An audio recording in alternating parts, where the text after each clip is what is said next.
Hello students. So yesterday we were talking about that of the Newton's first law of motion. Newton's first law of motion, it states that an object at rest will remain at rest.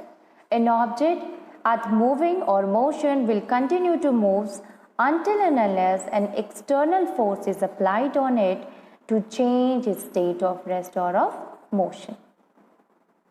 We also studied a very important term, and that is inertia.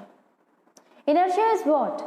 It is a tendency of an object to resist any change in its state of motion or state of rest. Now, inertia is also divided into two, that is inertia at rest and inertia at motion. A lot of example we discuss which is related to that of the inertia at rest and inertia at motion, in which one of the example was there where one passenger, if he is sitting in the bus and bus gets started, then what happened? The passenger will move backward. It is due to the inertia at rest. Or if the moving bus, if the driver applies brake, the moving bus stops and the passengers, they move forward. It is due to the inertia at motion. Inertia, it also depends upon the mass. More will be the mass of an object, more will be the inertia. So we can say inertia is directly proportional to that of the mass of the object. Now today we will continue with the momentum and Newton's second law of motion. Momentum. So yesterday we have studied about that of the Newton's first law of motion. So now we will understand that of the Newton's second law of motion. So before going to understand that of the Newton's second law of motion, we should know the meaning of a term, and that is momentum. Momentum of a moving body or of a moving object. So we know that if suppose a cricket ball is there, and the cricket ball, if you compare cricket ball with that of the tennis ball, then you find that cricket ball is much more heavier than that of the tennis ball. And suppose we throw a cricket ball and that of the tennis ball with the same speed or with the same velocity. Okay, so then what we will find? We will find that we have to apply more force to stop the cricket ball and as compared to that of the tennis ball. It means more force is required to stop the cricket ball and less force is required to stop the tennis ball. Why is it so? It is because the mass of the cricket ball is more as compared to mass of the tennis ball. Okay, so one is heavier, another is lighter as compared to that. So we can say that object, if it is having a more mass, then we have to apply more force to stop it. By this we come to a conclusion, that is the force which is required to stop a moving body is directly proportional to the mass, and that of the mass is directly proportional to that of the mass and that of the velocity also. So how velocity, student? Now if suppose right now we explain that we will take a one cricket ball and that of the tennis ball. Now if we throw two cricket ball which is having the same mass, but both of this we throw it with a different speed or velocity, then what we will find? We will find that the force which is required to stop the cricket ball which is having higher velocity is more than the force which is required to stop the cricket ball with a lower velocity. It means the cricket ball, both of them, although they are having the same mass, but since one is having higher velocity, one is moving with having a high speed, and the other one is having the less velocity or lower velocity, so we have to apply more force to that cricket ball which is having a higher velocity. So we can conclude that the force required to stop a moving body is directly proportional to velocity also. Okay, so the force required to stop a moving body is directly proportional to the mass. It means if object is having higher mass, then we have to apply more force, and the force required to an object to stop means having the higher velocity, we have to apply more force. So force required to stop a moving body is directly proportional to the velocity. Okay, now the quantity of a motion in a body, it depends upon the mass and that of the velocity of the body. Okay, it means it is directly proportional to mass and the velocity. And the term which we had given for the product of the mass and that of the velocity is known as momentum. So we can define as momentum is the product of the mass of an object and its velocity of an object, that is the momentum of the object. Now to write momentum is basically mentioned, it is abbreviated form, it is written as small p. Mass, you know that small m, and velocity small v. So p is equals to mv. P is momentum, mass is mass of the body, m is the mass of the body, v is the velocity of the body. Now you can see here it is in a vector quantity because you know that velocity is having it is a vector quantity. And if we see the SI unit, student, that is kg meter per second. Why kg? Kg is that of the SI unit of mass. Then velocity is equals to mass meter per second. Sorry, meter per second. So kg meter per second is the SI unit of the moment. Now we can understand with this one more thing, that if a body is at rest, then what happen? Then the momentum will be zero. Why is it so? Because if a body is at rest, then velocity will be equals to zero. Okay. So at that time, if the velocity is zero, we know that p is equals to mv. So p will be equals to m into zero, and then thus it will gives the p is equals to zero, that is momentum. So momentum will also be zero, and thus the total momentum, if we talk about that of a gun and that of the bullet, so before firing, the momentum of the gun and bullet is zero. It is because their velocity is zero. Okay, so momentum is a vector quantity, SI unit is kg meter per second, and the direction of the momentum is same as that of the velocity. Now if you see that every moving body possesses momentum. Since momentum, it depends upon the mass and it depends upon the velocity of the body. So a body which will have a larger momentum, at first its mass is large or its velocity is large. So we can say that momentum directly proportional to mass and directly proportional to the velocity. So if mass is more, mass is large, then the momentum of the body will also large. Or if the velocity or the speed is more, speed is large, then we can say the momentum is also large. So it totally depends upon the mass and the velocity of the body. If mass is less, momentum will be less. If the velocity is less, then momentum will also be less. Okay. Now we will talk some of the situations that totally depend upon the momentum. Now if we talk about a karate player. So a karate player can break a pile of tiles or a slab of ice with a single blow of a hand. Okay, as you can see here that she can break a pile of a tiles or a wood or a slab of ice with a single blow of hand. Why is it so? This is because a karate player, it strikes the pile of a tile or a slab with his hand very fast.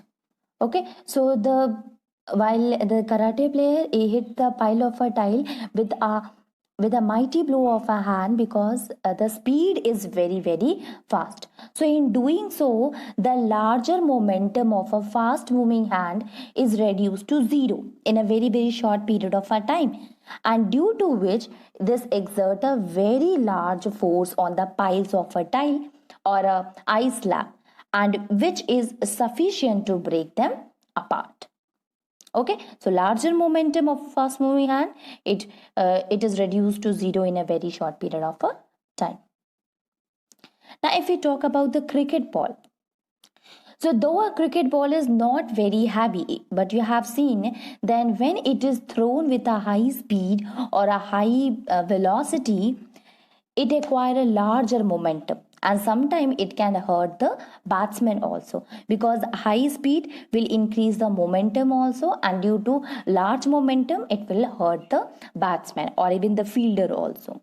And this is why a batsman often ducks to a bouncer, okay, so that he will not get hurt by the velocity, by a high velocity of the ball. Other example is like that of a car or a bus. So if suppose a car or a bus is running at a very high speed, or even not running with that of a high speed also, but because of a high mass, you see the car and a bus is having very high mass, and since if it is having a high mass, so momentum will also be very high, and due to which it may hurt the person coming in the way. Okay, so if a person it comes in front of that of the car or the bus, the person get hurt it because of a high momentum which is caused by the high mass of the car and bus.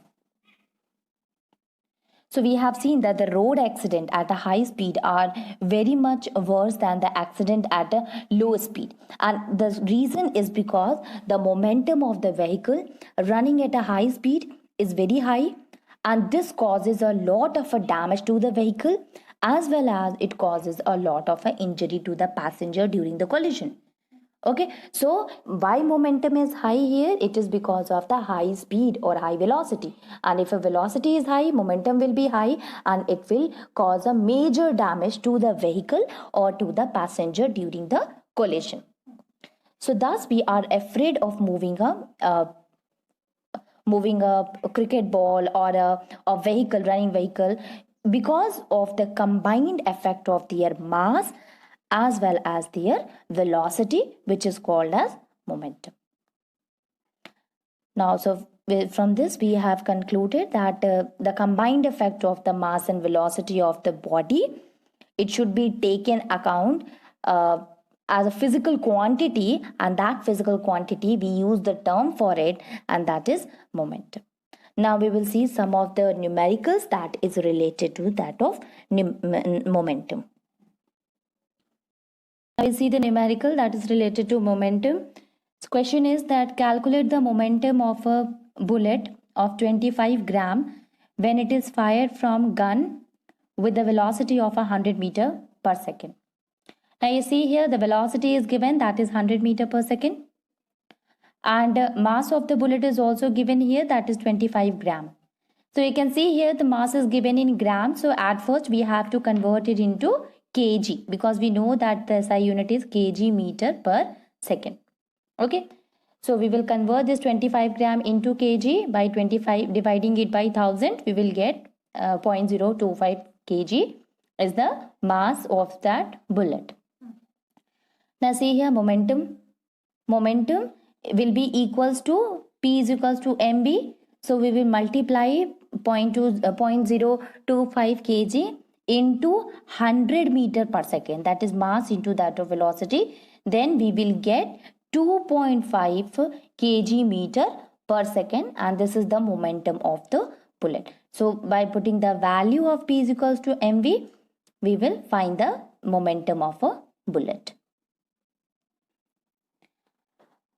A brick after falling from a hill, this is the second question. A brick after falling from a hill collide with the ground with a momentum of 100 kg meter per second. So you can see here momentum is already given here, and that is 100 meter per second. Okay, so momentum is 100 kg meter per second, that is 100 kg meter per second. So if the mass of the brick is 5 kg, so mass is already given here, that is 5 kg. What was its velocity while colliding with the ground? So here the momentum is given, mass is given, and we have to find the velocity. Okay, so every time whenever you solve the numerical, you always write the given. Whatever the thing is given, it will be easy for us to find the value of that which is not given. Okay, and we are able to put a correct formula also on the basis of the given. So momentum is given, mass is given, we have to find the velocity. So momentum is equals to mass into velocity. So we will simply put the values, that is 100 kg meter per second, it will be equals to 5 kg into velocity. So this will be equals to 100 kg meter per second upon 5 kg. This will gives the 20 meter per second. You can see here kg is there. So this kg and kg will cut each other and we will get a meter per second only. So 100 upon 5, this will give the 20 meter per second as the velocity. Now we'll see the another type of a question that is related to the momentum only. So you can see here, when a bullet is fired from a rifle, its momentum becomes 20 kg meter per second. And if the velocity of the bullet is 1000 meter per second, what will be its mass? So now you see here, student, earlier we have to find the velocity, mass was given, and that of the momentum was given. Here we have to find the mass is given, that is 20 kg meter per second, and velocity is given, that is 1000 meter per second. We have to find the mass only. Okay, so we know that the momentum is equals to m into v. So momentum is equals to 20. So we'll put the formula, put the value here, that is 20 kg meter per second, and mass we have to find. So m into 1000 meter per second. So that will be equals to 20 upon 1000 meter per second. As you can see here, meter per second will cancel each other and only kg will be left. So 1 by 50 kg, that will be equals to 0.02 kg or 20 gram. You can convert it into gram. Either you can write it into 0.02 kg, that is also correct. Okay, so 20 gram or 0.02 kg of a mass, mass is there. And another question is there related to that if a mass of a goods is there and that goods lorry is there and the mass of the good lorry is 4000 kg and the mass of the good loaded on it is 20,000 kg. So if the lorry is moving with the velocity of a 2 meter per second, what will be its momentum? Now see here, student, the mass of that lorry in which the goods are kept is 4000 kg. And the mass of the goods on the lorry, that is equals to 20,000 kg. Okay, so we have to find the momentum, velocity is given here. So at first the mass of that of the lorry and that of the goods combined totally, we will find the total mass. Okay, so total mass of the lorry is equals to mass of its own and mass of the goods which is carrying or which is present on it. Okay, so that will be equals to 4000 plus 20,000 kg. When we add both of the masses, we will get the total mass. Okay, and that is equals to 24,000 kg. Now the momentum we have to find it and velocity is given, that is 20 meter per second. So we know the formula here again, that is P into V. P is equals to mv. Mass is 24,000 kg and velocity is 2. Okay, by multiplying it, we will get 48,000 kg meter per second is the momentum of that lorry. Okay, so at first we will add the both 4,000 and that of the 20,000 because this will give the total mass of the lorry. So this is the numericals that is related to that of momentum. I hope you have understood it. Now we will move with the Newton's second law of motion. Now we will see the Newton's second law of motion. So if suppose when we take two bodies, a heavy one and a lighter one. So when two bodies, they are acted upon by the same force for the same time, what you'll see, the light body attained a higher velocity than that of the heavy one. But the momentum gained by both the bodies is the same. And the link between that of the force and the momentum, it is expressed in the Newton's second law of motion. So you can see here that if we apply more force to an object, it accelerates at a higher rate, or we can say the speed increases. And that of the heavy one, it again, when we apply the force on it at a higher rate, more force we have to apply to, so that its speed get faster, its speed get increased. Now, what is the Newton's second law of motion, student? According to the Newton's second law of motion, the rate of change of momentum of a body is directly proportional to the applied force. Okay, so change in the momentum, the rate of change of momentum is directly proportional to that of the applied force, and this take place in the direction in which the force act. So this is the exact definition of the Newton's second law of motion. So change in momentum upon time taken is directly proportional to that of a force. Okay, this is the Newton's second law of motion. So we can derive the Newton's second law of motion, that is rate of change of momentum directly proportional to the force applied. Now consider a body which is having the mass, that is m, and its initial velocity is equals to u. Okay, so the initial momentum of the body, it will be mu, because we know that the momentum is equals to mass into velocity. So mass is small m and initial momentum is represented by u. So mass into velocity, it will be equals to mu. Now, if suppose a force is act on this body for a time t and it causes a final velocity, and that final velocity we represent it by v. Okay, so that final velocity will, and the force which is applied on it will gives a final momentum also, and that final momentum we will represent it by mv. So initial momentum, it was mu, and the final momentum, it will be equals to mv. Now the change in the momentum of the body, change in the momentum, it means from the final momentum to the initial, or we can say the initial momentum to that of the final momentum. So the change in the momentum of the body, it will be equals to mv minus mu, and the time taken for this change to take place is represented by small t.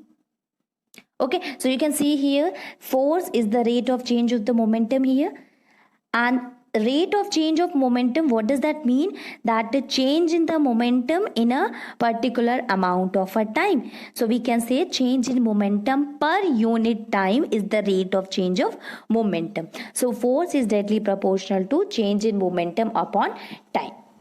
Now the change in momentum, it means if from the initial momentum to that of the final momentum.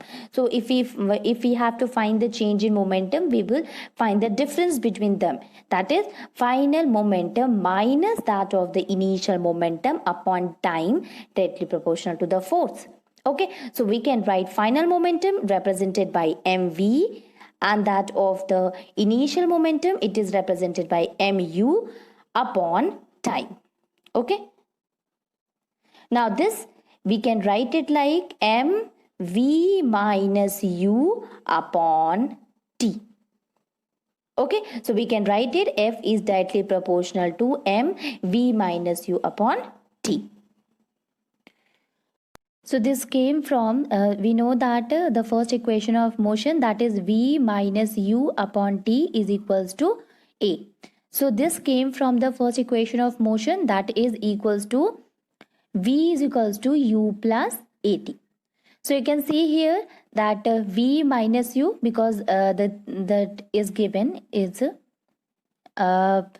M V minus U upon T. So V minus U upon T, that is equals to A. So we can write here that F is directly proportional to M as well as it is directly proportional to A. Okay. So here we can write it, F is directly proportional to M into A. So the force acting on a body is directly proportional to the product of the mass of the body and the acceleration produced in the body by the action of force, and it acts in the direction of the acceleration. We can write that there is another definition of the Newton's second law of motion, that is a force is directly proportional to the mass and that of the acceleration of the body, and this this act in the direction of the acceleration. So this is the second definition of the Newton's second law of motion.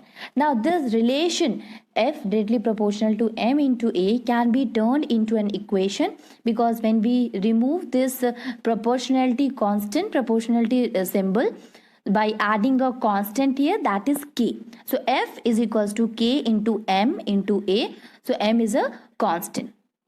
The value of this constant in SI unit is equals to 1. So the above equation can be written as is equals to F is equals to M into A, that is force is equals to mass into acceleration. So you can see here the Newton's second law of motion, it gives a relationship between the force and the acceleration. So we can say that when a force acts on a body, it produces the acceleration in the body, and the acceleration which is produced may be positive or it may be a negative. Okay, so Newton's second law of motion, it gives us a relationship between that of the force and acceleration. Not only this Newton's second law of motion, you can see here, it also gives us a method of finding the force in terms of a mass and acceleration. So we can say that this is the formula mass and M into A. So if mass is given, and acceleration is given, we are able to find the value of force. So we can write it also like A is equals to F upon M.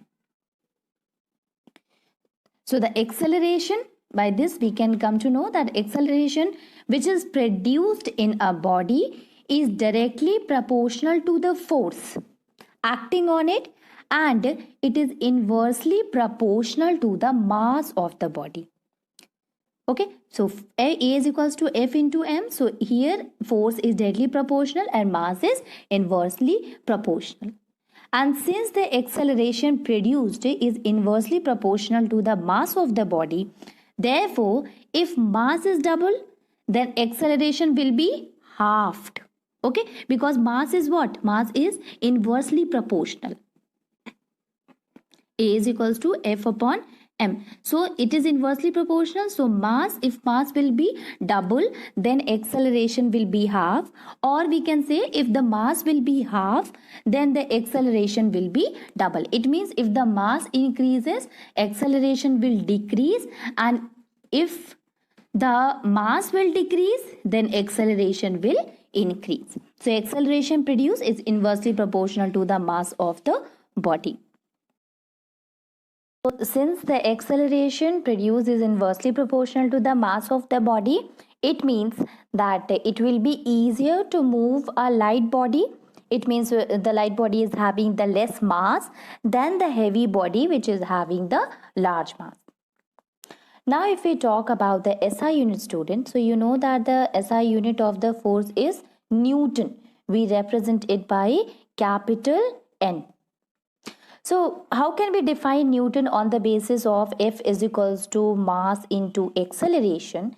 That is, Newton is that force which when acting on a body of mass 1 kg produces an acceleration of a 1 meter per second squared in it.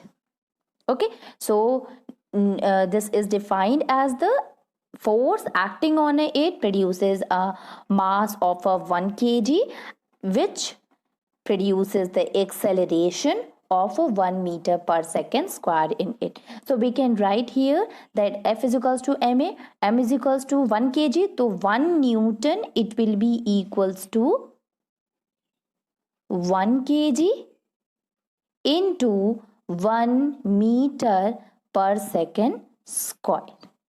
Okay, so this is the SI unit of a force. That means this is the definition by which we can measure, which we can say about that of the Newton. Okay.